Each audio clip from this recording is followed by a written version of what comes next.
ನಮಸ್ಕಾರ ವೀಕ್ಷಕರೇ, ಆರ್ ನ್ಯೂಸ್ಗೆ ಸ್ವಾಗತ. ನಾನು ಪರ್ವೇಜ್. ರಾಮದುರ್ಗದಲ್ಲಿ ಎಸ್ಡಿಪಿಐ ಪಕ್ಷದ ಸಂಸ್ಥಾಪನಾ ದಿನ ಆಚರಣೆ. ಎಸ್ಡಿಪಿಐ ಪಕ್ಷದ 17ನೇ ಸಂಸ್ಥಾಪನಾ ದಿನಾಚರಣೆಯ ಅಂಗವಾಗಿ ರಾಮದುರ್ಗ ಪಟ್ಟಣದ ಭಾಗ್ಯನಗರದಲ್ಲಿ ಎಸ್ಡಿಪಿಐ ಅಧ್ಯಕ್ಷ ಜಾಕೀರ್ ಕೌಜಲ್ಗಿರ್ ಅವರು ಧ್ವಜಾರೋಹಣ ನೆರವೇರಿಸಿದರು. Social democratic party of India ಪಕ್ಷವು ಜೂನ್ 21, 2009ರಲ್ಲಿ ಅಸ್ತಿತ್ವಕ್ಕೆ ತರಲಾಯಿತು. ಪಕ್ಷವು 16 ವರ್ಷ ಪೂರೈಸಿ 17ನೇ ವರ್ಷದ ಸ್ಥಾಪನೆ ದಿನಾಚರಣೆ ಆಚರಿಸಲಾಯಿತು. ಇನ್ನು ಧ್ವಜಾರೋಹಣ ನೆರವೇರಿಸಿ ಎಸ್ಡಿಪಿಐ ಅಧ್ಯಕ್ಷ ಮಾತನಾಡಿದರು. ಇನ್ನು ಈ ಸಂದರ್ಭದಲ್ಲಿ ಎಸ್ಡಿಪಿಐ ಪಕ್ಷದ ಪದಾಧಿಕಾರಿಗಳು, ಕಾರ್ಯಕರ್ತರು ಉಪಸ್ಥಿತರಿದ್ದರು. Bureau report, R news Kannada.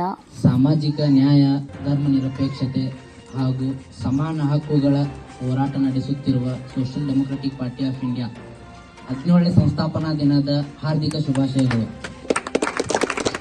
ಸ್ನೇಹಿತರೆ, social democratic party of India 2009 June 21ರಂದು ಒಂದು ರಾಜಕೀಯ ಪಕ್ಷವನ್ನಾಗಿ ಹುಟ್ಟುಹಾಕಲಾಯಿತು ಮತ್ತು ಜನರ ಮುಂದೆ ತರಲಾಯಿತು.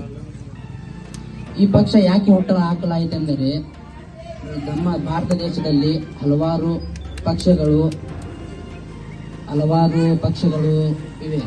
ಈ ಪಕ್ಷಗಳು ಬಲಾಢ್ಯರ ಪರವಾಗಿ, ಶ್ರೀಮಂತರ ಪರವಾಗಿ ಕೆಲಸ ಮಾಡುತ್ತಿವೆ.